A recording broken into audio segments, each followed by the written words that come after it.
Thanks, guys. Easy. Thank you, Tom. Yeah, thanks. Good morning, everybody.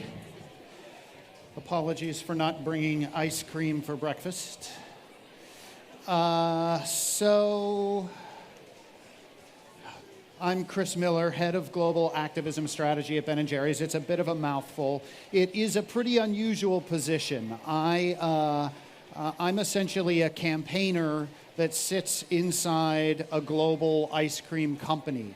And I want to talk a little bit today about our model of corporate activism. Some of you may have seen my colleague and I speak on the main stage yesterday and talk a little bit about how this approach to corporate activism, sort of building work and campaigns at the company that are rooted in the company's values, not only drive impact in the world, but also help create incredibly loyal consumers for the brand. So I want to sort of give you just a little bit of a snapshot of the history of the company, talk a little bit about the mission and the values of the brand, our model of corporate activism. I want to talk about how content is a key part of how we activate the activism at Ben & Jerry's, give you an example or two, and then I'll close with the kind of 4 rules of taking a stand, which we talked about yesterday. I want to try and keep this to about 35 minutes, so we've got some time for questions at the end. So with that, let's get into it. This is Ben and this is Jerry. They're 2 real guys. They founded the company in a dilapidated petrol station in 1978. They were 2 counterculture hippies. They were very good friends. And they decided to start a business because they liked to hang out together, they liked to eat, and they didn't know what else to do. So they started the ice cream company in Burlington, Vermont. They went back and forth between a bagel shop or an ice cream shop. It turns out that the investment needed to make ice cream was significantly less than the equipment needed to make bagels. So ice cream it was. About 3 years into running the company, the guys almost sold the business. They started the company because they liked to hang out, they liked to eat, and they were these counterculture guys. The one thing they didn't want to become were business people. It turns out, however, that the ice cream shop in Burlington was incredibly successful, despite being in a place where half the year it's freezing cold and dark and miserable. As the shop grew, they ended up packaging ice cream, distributing ice cream to mom and pop shops all around Vermont. And Ben & Jerry were spending less time behind the dip case, scooping ice cream for customers, making ice cream, and more time hiring, firing, distributing product around the state. And so they nearly sold the company to a retired Mars executive. And Ben had a mentor who was a restaurateur that operated a business in southern Vermont, and Ben told his friend Maurice that he and Jerry were going to sell the business because they just weren't having fun anymore, and they were sort of becoming everything that they kind of loathed, which was these kind of business people. And Maurice sort of helped Ben find the aha moment in the business. Maurice said to Ben, essentially, if you've become a business person and you don't like the way businesses are run, change the way you run your business. And I think that was sort of the moment at which Ben went, right, I don't have to do things the way everybody else does things. And that really changed and altered the trajectory of the business. And it led ultimately to the creation of what is termed Ben & Jerry's 3-part mission, and then eventually the values of the company. Now, when I show this to you today, this isn't that extraordinary, right? This idea of a triple bottom line approach to business, people, planet, profit. It's become in many ways far more mainstream. What's unique about this is that this was written in 1985. And at that time, it was kind of a radical idea that business would do something other than focus on maximizing profits and shareholder return. And you'll see that the idea is that the product, economic, and social mission are meant to operate sort of equally and together. And then ultimately, about a year later, the company put together what is our progressive value statement, really give life to what exactly the social mission is.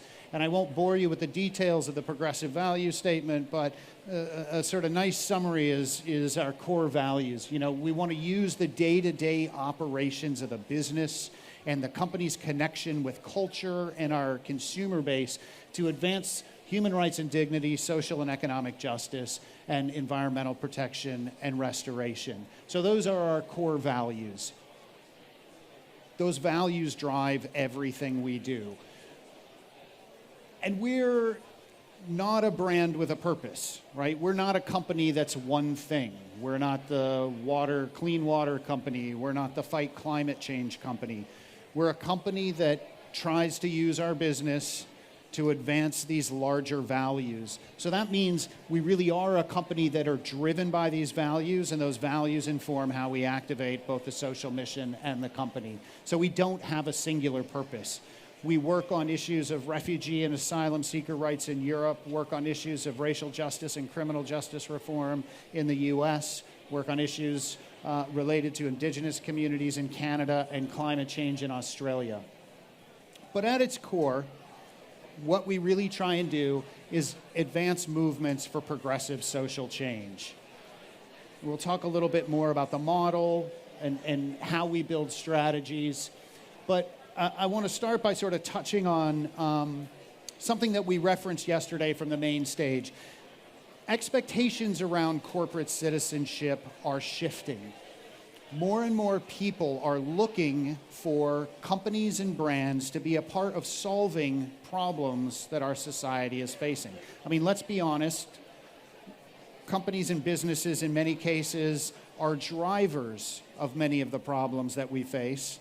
And so consumers are increasingly looking for companies and brands to be a more productive part of helping society solve some of these problems. Now, we touched yesterday again particularly on Gen Z. Gen Z is really looking for companies to take a stand on issues related to climate, racial justice. And for those companies and brands that are willing to do that, Gen Z is 4 times more likely to support your company or brand, and in fact, they're willing to pay more for products that come from companies and brands that they feel are a part of working to solve these problems that society wrestles with. So let me talk about the model of activism at Ben & Jerry's. The truth is, the same tools that we use to convince you all to buy a tub of chocolate fudge brownie are the same tools that can be used to harness and sell ideas, right? The idea that climate change is an existential threat to humanity. The idea that racism can be a function not of individuals, but of systems and structures that perpetuate different outcomes for different kinds of people. And so the magic at Ben & Jerry's happens by marrying people that have the skill set that I have. I am not a trained business person. I am not a marketing expert, although some of my best friends are. But really marrying the sort of strategic function of campaigners with the world-class marketing and sales talent that exists at Ben & Jerry's. And so we combine issue advocacy strategies with our traditional marketing techniques. We have, frankly, budgets that many NGOs would only dream of. We have access to consumer insights, creative talent that we put in service of the partners and allies that we work with. And as I said, we have a team of campaigners. We have what we call activism managers in 10 of our largest markets. We're in roughly 40 countries around the world, but in our 10 top markets, 6 in Europe, the United States, Canada, Brazil, and Australia represent probably 80 to 85% of our consumer base. So all of these activism managers are campaigners. They come from civil society organizations. I spent probably half of my career in the not-for-profit sector. I spent half a dozen years leading the climate change campaign at Greenpeace US. I started my career working for a guy called Bernie Sanders. And let me give you a little snapshot. This is our latest activism manager hired just a few weeks ago. And Polika comes from an organization that called the Eighth Amendment Project. So she spent years organizing around the criminal justice system, a specific focus most recently on the death penalty, but she spent this new gig at Ben & Jerry's is her first foray into the for-profit business world. So bringing her campaign expertise to the company and pairing that up with our world-class marketing team. We showed this slide yesterday, but I want to reinforce it again. What most companies and brands do, and I'm not placing any value judgment on any of this, I think would fit into this kind of brand purpose communications or cause-related marketing bucket, right? And those kinds of campaigns can be quite impactful in creating a connection, an emotional connection between your consumers and the brand, right? A cause-related or brand purpose communication often starts with who are my consumers, what is my brand's value proposition, product or service, and how do I emotionally connect with my consumers around an issue that's important to them and that is typically related to the product or service, right? So it doesn't start necessarily rooted in a value or a belief of the brand or the company, but it seeks in many ways to connect with a value or an issue that resonates with your consumer. And then you build an emotionally compelling campaign that connects with your consumer base around a cause or a value. At Ben & Jerry's, our approach is quite different. In many cases, the output can look the same. We want to create compelling, emotionally engaging campaigns, but our work starts with what are our values, what are the things we believe, and what's the change we want to make in the world. And then we design, using all of our creative tools, an emotionally engaging, compelling campaign. But the focus in most cases is on providing ways for people to take action, become part of the movements that we work with in order to advance progressive social change. All of the data that we have says that when we do that, when we're focused authentically working with grassroots groups to advance change, when we do that, it absolutely returns equity to the brand and creates consumers that are far more loyal than those who think we just sell ice cream. Now, again, there are no value judgments here, but to sort of highlight the difference. Two brands, one on the left that I will not reveal, one on the right that I will. This brand, a North American brand, this was the objective of what was, I would say, a cause-related marketing campaign. So the goal of the campaign was to get a specific demographic of consumers to emotionally connect with the brand, right, in order to drive brand equity and growth for the brand. Our approach is really different. Again, in many cases, creative can look similar, but what we're focused on is helping our fan base, which in the U.S. over-indexes white, to understand the disproportionate impacts of the criminal justice system and provide ways for our fans to take action to change the systems and structures that perpetuate bad outcomes for Black and brown folks in America. So the objective is focused fully on how do we drive change in the system, and that does have an impact on the strategies that you create. This is not necessarily about scale and reach. This is about being smart and strategic about what are the levers one needs to pull to begin to make change in the criminal justice system in the U.S., and how do you get after that. So our theory of change is about sort of broadly speaking movement building, that when people come together and exert political power on policymakers and leaders, we make change in the world. It's not to say that the individual decisions that we make as consumers or people aren't important. They are. But so many of the problems that we face in the world can't be solved alone by better shopping decisions. We're not going to shop our way out of climate change. So we're focused on advancing and supporting policies that address the root causes of issues. We're an ice cream company. We don't pretend to be experts on the best way to solve racism in the criminal justice system in America, but we know who those people are. We work with a constellation of activists, allies, and groups that are impacted, that are on the front lines of these issues, and really what we try and do is bring this unique toolbox that we have as a for-profit ice cream company and put it in service of groups who are on the ground doing the work.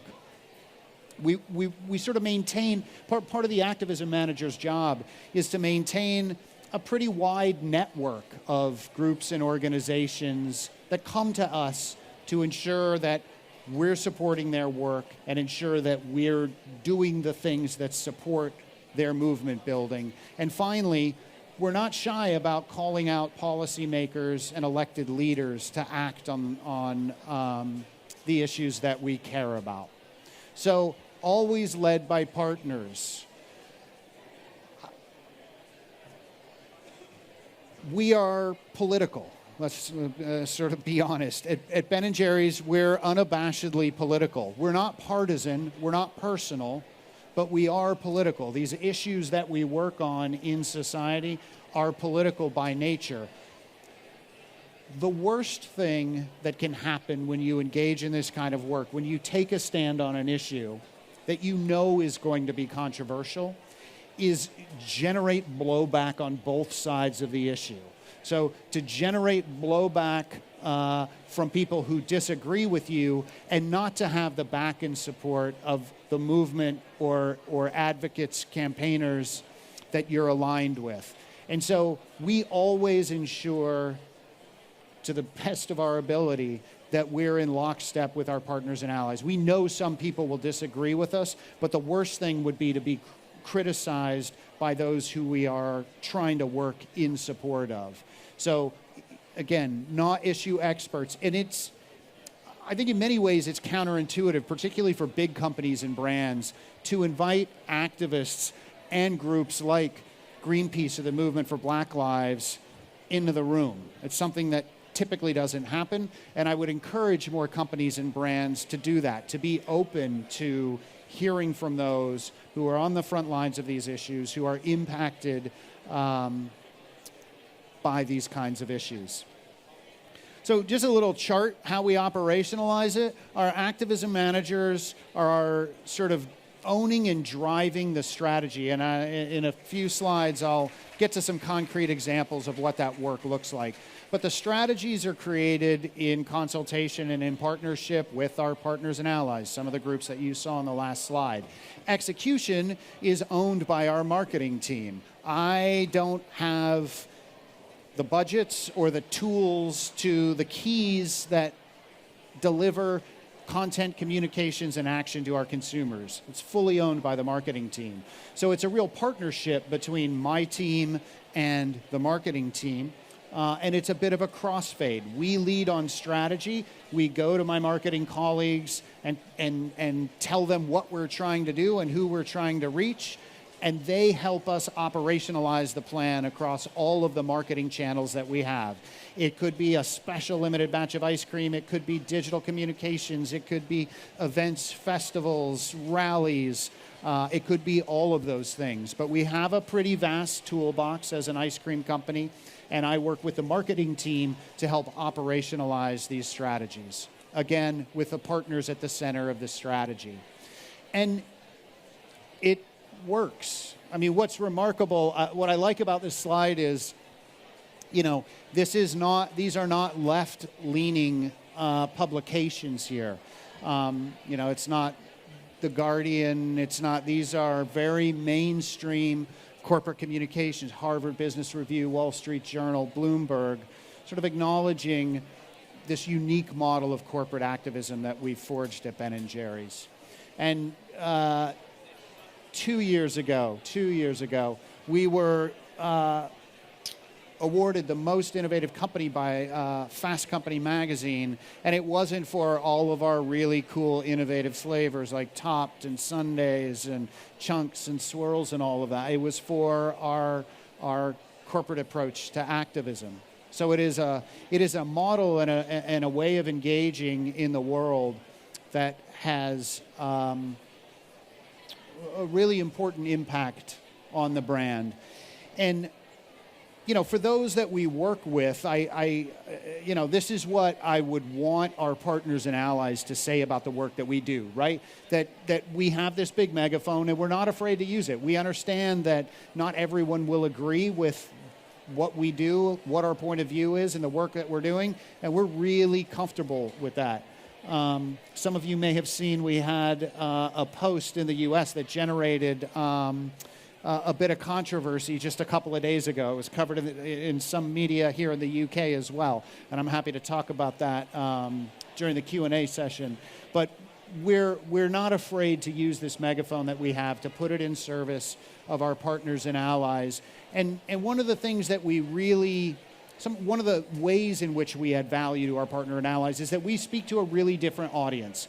When I was running the climate change campaign at Greenpeace US, supporters of Greenpeace, by definition, sort of give a shit about the environment, right? In some ways, we're often preaching to the choir.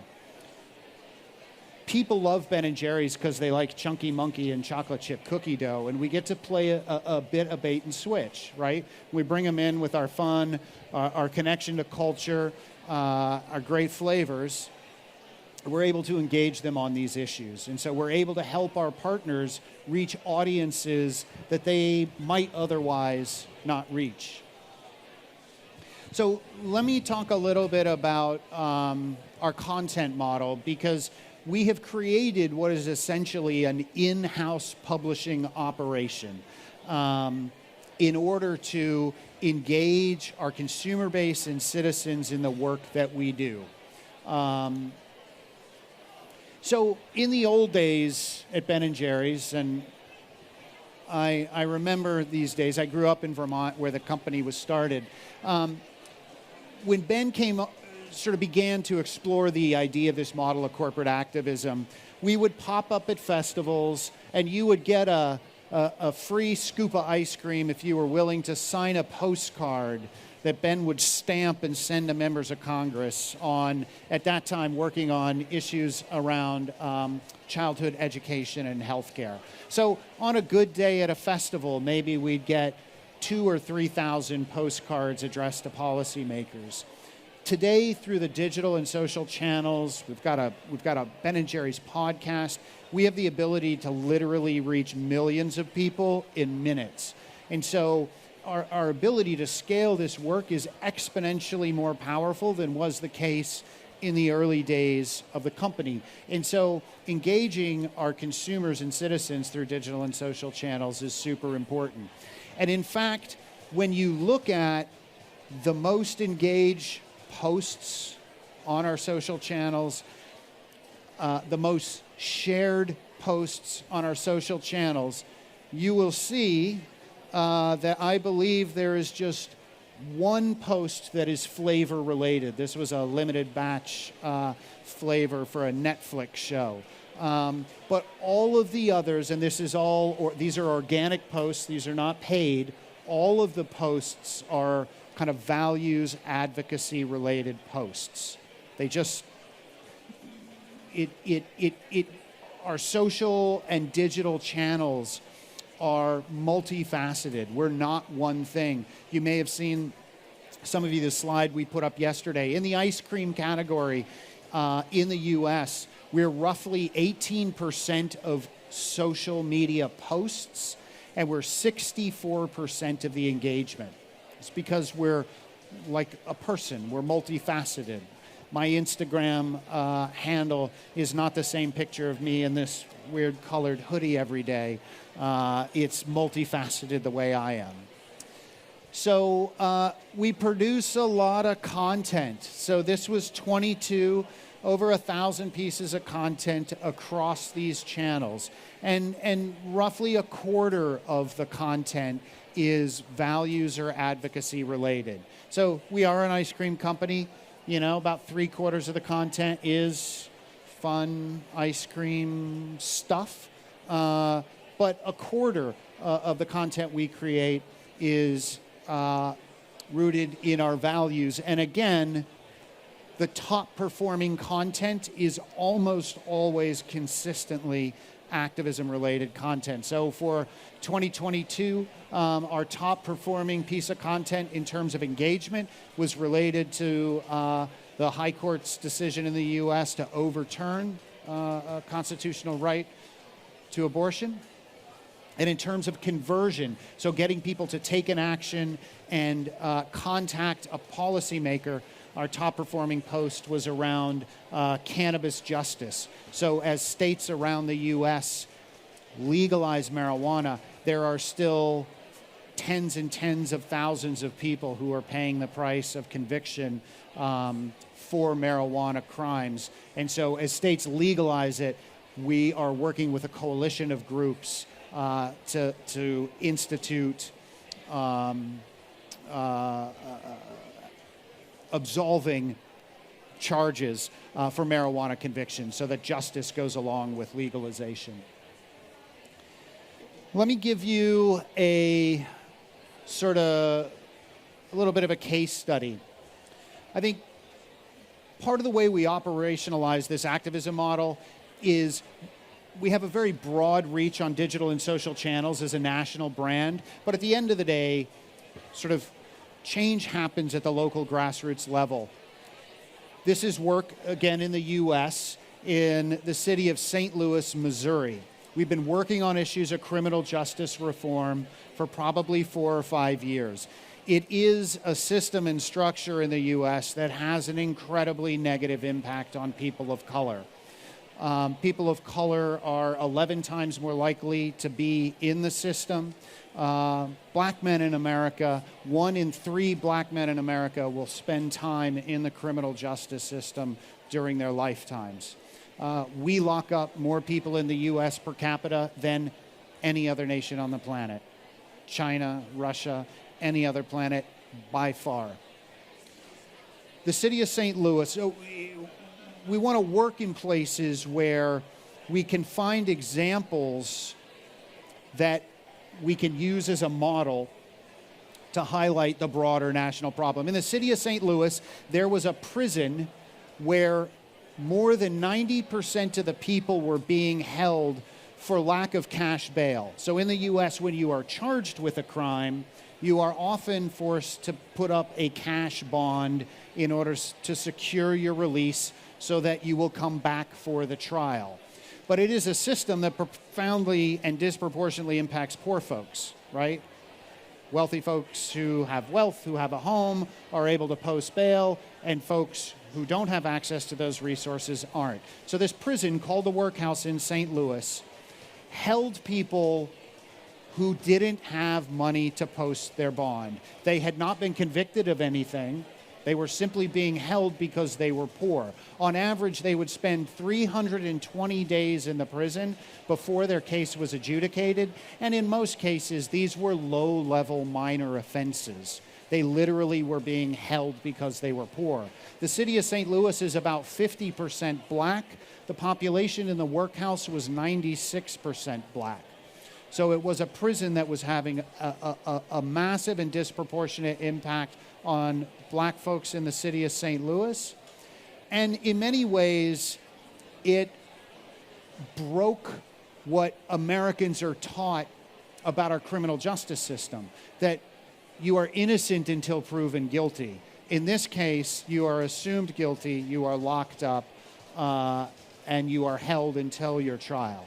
So we brought our unique set of tools to this work. It was a scrappy group of grassroots groups that had come together with a vision to close this prison. $17 million a year is spent on locking people up. The vision was to close this prison, to end cash bail, and take the $17 million a year that's allocated to operate the prison and put it into the kinds of programs and services that create healthier, safer communities. Things like housing, job training, access to health care, access to substance use disorder treatment, the kinds of things that have been shown and proven to work. So we brought things that the coalition didn't have. What the coalition had was a great plan to close this prison. They knew who the key decision makers are. They knew how to organize in the communities to put pressure on policymakers, and we brought the scale. We brought the ability to target those communities on digital and social platforms with messaging. We were able to publicize events all over the city through our marketing budgets. We ran citywide campaigns with outdoor advertising, mobile billboards. You know, it's kind of funny, but it's true. Ben and Jerry are kind of B-level celebrities. When you drop them into a relatively small market like the city of St. Louis, they generate a lot of buzz and media attention. And so we were able to kind of throw the full accompaniment of events. We put an ice cream truck into the market for almost a year and gave the campaign an ice cream truck and as much ice cream as they could give away. You show up at a neighborhood park on a Saturday with an ice cream truck, open it up and start giving away ice cream, you have an instant crowd to engage in these issues. And so it is a unique set of campaign tools, but when put in service of people on the ground doing work, it can be incredibly effective. So 2 years we supported this work, and in the end, moving from a municipal legislature that was opposed to this idea, 2 years of work supporting the coalition, the council voted unanimously to close the prison, the mayor signed the legislation, and the city is now on track to permanently close the prison. And there's a community process that's been started to determine how to reallocate the $17 million. And this is it may be easier to read from where you're sitting, but what was remarkable was that in the coalition's announcement of success, they thank all of these community partners and talk about all the work that was done, and to include a large global multinational corporation owned by an even larger global multinational corporation in this kind of grassroots work is pretty remarkable. I'm going to quickly run through one additional case study. Elections in the U.S. are really messed up, and they're really important. And not unlike elections here, they're increasingly being decided by razor-thin margins. Georgia is a swing state in the United States, and it is one of a handful of states that both decide the outcome of our Congress as well as national elections. So we did some work in the last midterms last November to activate low propensity voters of color. We did it in partnership with an organization called Black Voters Matter. Similar idea, right? We have the same similar set of tools, grassroots group that don't necessarily have the scale and reach that we can add. So this is some of the creative that we used. We had aerial banners. It was the first time I've ever used aerial banners over an American football game. We had a statewide bus tour. We did outdoor advertising. We did digital advertising, all using the access to our team's super sophisticated and strategic approach to consumer targeting, but in this case, we're talking voter targeting. So Black Voters Matter tells us who are the voters they are trying to reach to activate in support of voter turnout, and we use the tools and access that we have to reach those voters. Digital creative, right? So we're looking for creative that really hooks the specific low propensity voters of color that we're looking to activate that might not otherwise participate in the election. And this kind of gives you a little bit of an example. You'll see that while these pieces are posted on Ben & Jerry's corporate social handles, there's no ice cream here. There's no, well, this is kind of an ice cream cone. But there's no branding. This is not about promoting ice cream and branding. It's very much strategically focused on the kinds of messaging that is likely to increase voter turnout.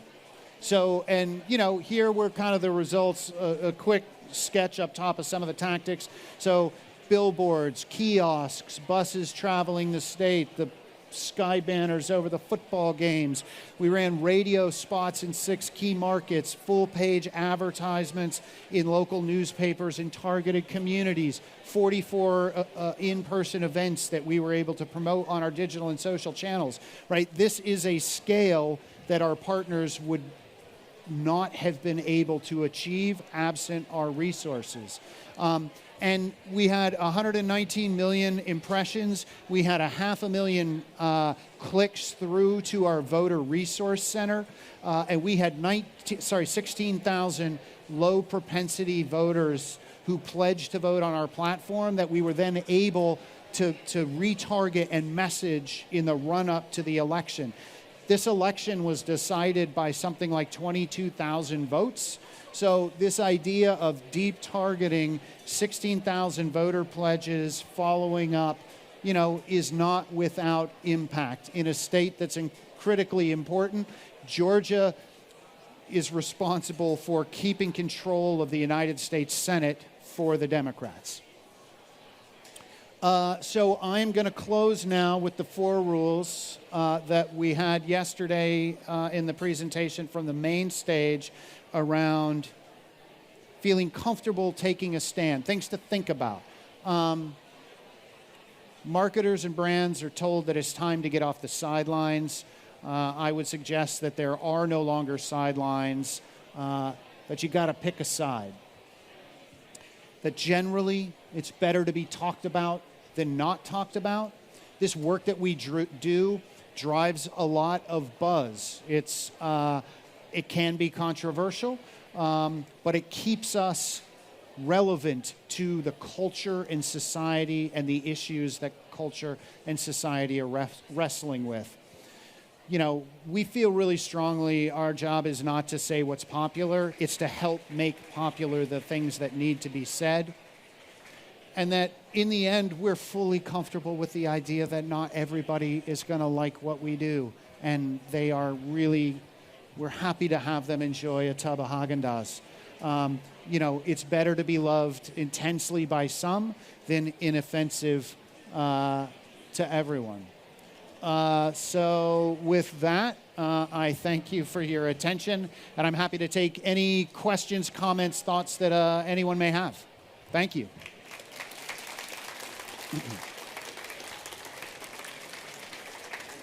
Yes, thank you.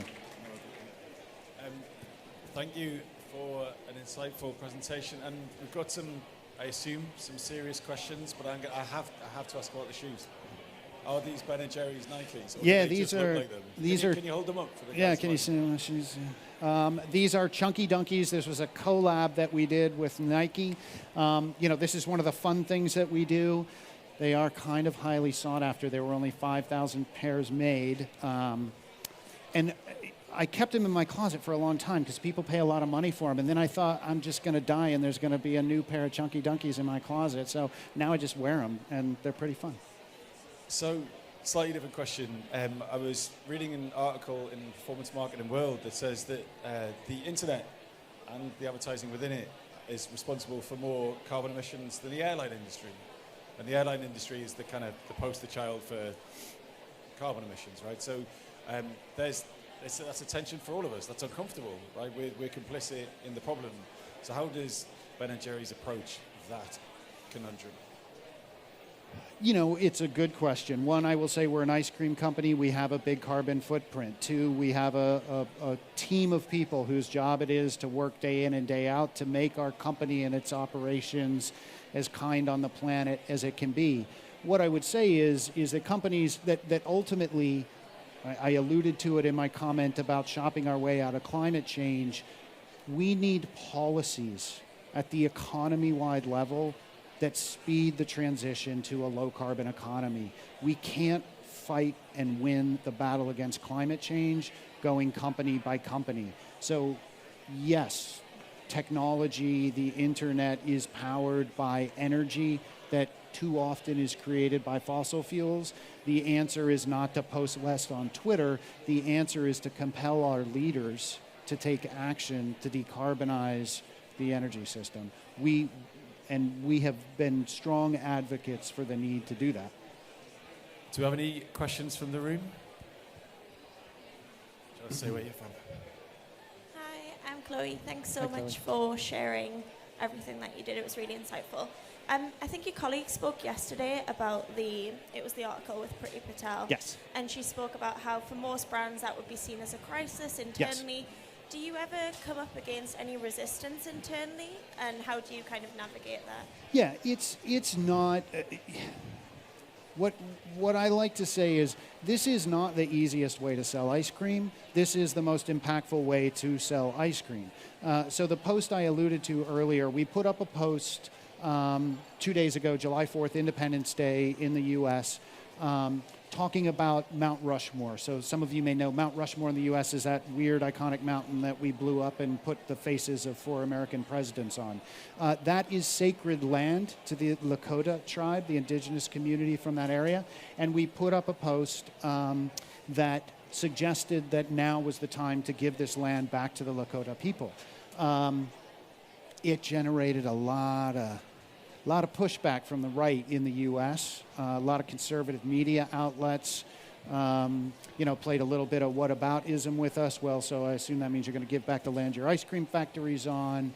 And we honestly didn't expect it to generate a lot of buzz. So my poor colleagues who had just come back from the long 4-day bank holiday weekend for Independence Day literally fielded hundreds and hundreds of calls yesterday from people screaming at them. There's not pushback. I think our people internally feel like, wow, to generate that kind of response, we've probably done something that has a bit of meaning to it. But everything's a balance, right? But I think we have systems and processes generally to prepare people. I think people are aligned that this is not always easy, it's hard, but I think people take pride in doing it. Do you have any other questions from the room?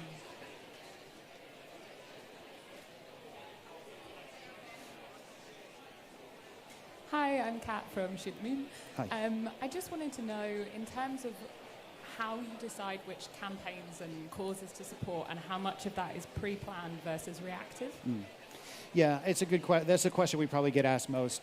I mean, the quick answer is, work like we've done here in the UK and in Europe around the refugee and asylum seeker sort of crisis.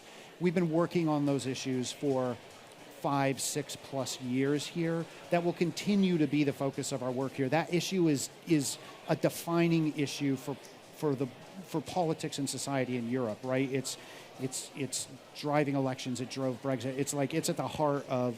So we want to continue to stay focused on that, and that'll be 70-80% of what we do. And that work happens in consultation with partners, but we do want to be nimble enough to respond to issues that are related to our values when things happen. And we really look to our partners to bring those moments to us and say, it's really important to have your voice at this time. And so, it's kind of a 70-80-20 mix of planned ongoing work versus reactionary. I think we had another question down the front.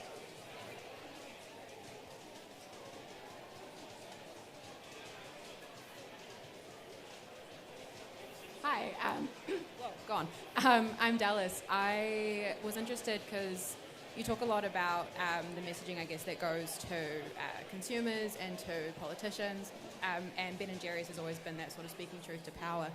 I wanted to ask about the sort of ownership structure with Unilever and how that's kind of reconciled with your mission, because obviously there are a lot of things that go on in that space. It's powerful. It's a powerful corporation with many, many brands under it that don't have the kind of stance that you guys do. So I wonder if there's anything that you do sort of facing in that direction and to your peers in that sort of environment. Yes. As you noted, we are owned by Unilever. The company was purchased, Ben & Jerry's was purchased in 2000 by Unilever. And at the time, our co-founders and the leadership at Unilever negotiated this very unique acquisition agreement. I'm not aware of an acquisition agreement like this existing anywhere else in the corporate space. We are a wholly owned, autonomous subsidiary. The Ben & Jerry's board of directors that existed when we were a publicly traded company in the U.S.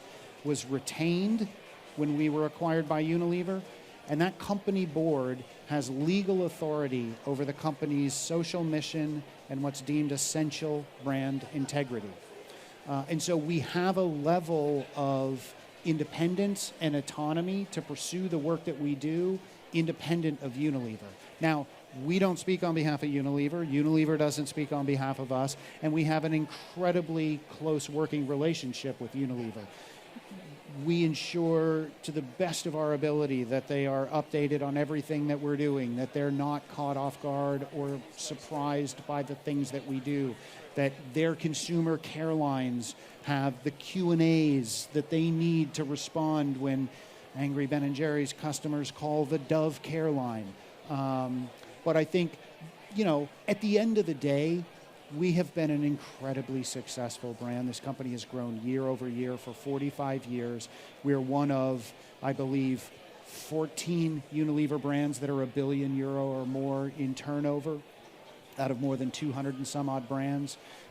At the end of the day, Unilever wants Ben & Jerry's to be Ben & Jerry's, because when we're Ben & Jerry's, we're building the business. And so, it's not to say that there aren't bumps in the road. It's a unique governance structure. But I think the proof is in the pudding. Christopher, thank you so much. Massive round of applause for some wonderful insight and great presentation.